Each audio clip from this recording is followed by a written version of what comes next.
Do do do do do do do do do do do do do do do do do do do do. Around 9:30 a.m. on Friday, 6/7, I was 7 miles into my 11-mile bike ride to work. Cruising due north on Cary's Trimble Avenue, I rounded a slight curve to the west before coming to the stop sign at Chatham Street. This northern section of Trimble is home to about a dozen recently constructed Habitat for Humanity homes, some of which I helped build. And on the right side of the intersection is the Bethel Baptist Church and Elementary School. Just to the left, southwest on Chatham Street is the newly constructed Islamic Center of Cary. I go through this area at least 99% of the time when I cycle to work. Approaching the stop sign, I see a shirtless man dressed in dark gray nylon sweatpants, literally running in various length loops into and out of the intersection, and immediate environment shouting, "Help! Help! They're trying to kill me! Help me! Help me!" He is extremely agitated. And while Chatham is not a busy road, it is a secondary rather than residential street with a 35-mile-per-hour posted speed limit. The man is African American and looks to be early 20s. He has a small hip bag around his waist and is exquisitely sculpted upper body, and his 2 feet long hair is drawn into dozens of small, very tight braids. The split-second thoughts that went through my head were, this man is in extreme turmoil, he needs help, I could be in danger. Stopping just north of the driveway into Bethel Baptist and pulling to the side of the road, I holler, "Hey! Hey! How can I help? How can I help? I'm on a bike. I can't take you anywhere. Can I call somebody?"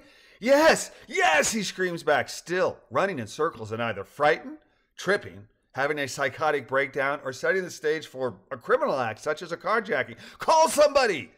I scream, "Who do you want me to call?"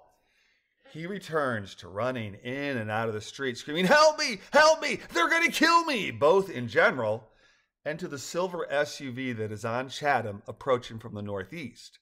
The SUV is driven by a silver-haired white man, and TT, our terrified tripper, screams at the driver as he makes the turn, then grabs a hold of the rear door handle and clings to the SUV as the car goes by. "Stop! Stop!" I screamed out. "You're scaring him. He won't help you if he's terrified."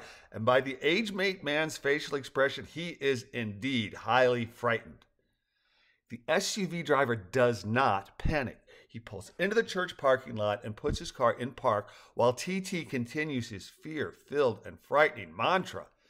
TT continues screaming while circling the van, then returns to the intersection where he repeats his screaming and clinging, this time with a recent model open-bed white pickup truck driven by a late 30s man of Southeast Asian ancestry who has an older child in the passenger seat. Pickup man swerves a bit, whether in shock or to free his truck from TT's trespass, but TT hops into the truck's bed.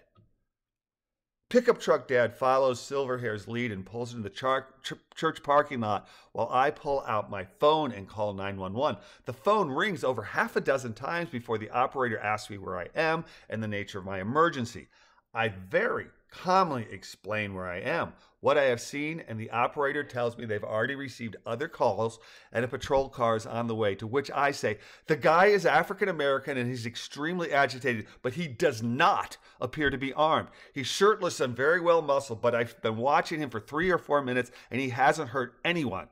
Please tell the responding officers that he does not appear to be armed. He's shirtless, and while he does have a tiny hip back, he does not appear to be armed. 911 thanks me, repeats that officers are on the way, and we disconnect. TT is again returned to his circling and screaming for his life. I leave the scene hoping that our agitated to the extreme, having a psychotic breakdown, tripping on drugs, or frightened for his life by a real threat TT is subdued by the police in a way that harms no one, not the cops and not him, as I cycle the 4 remaining miles to work.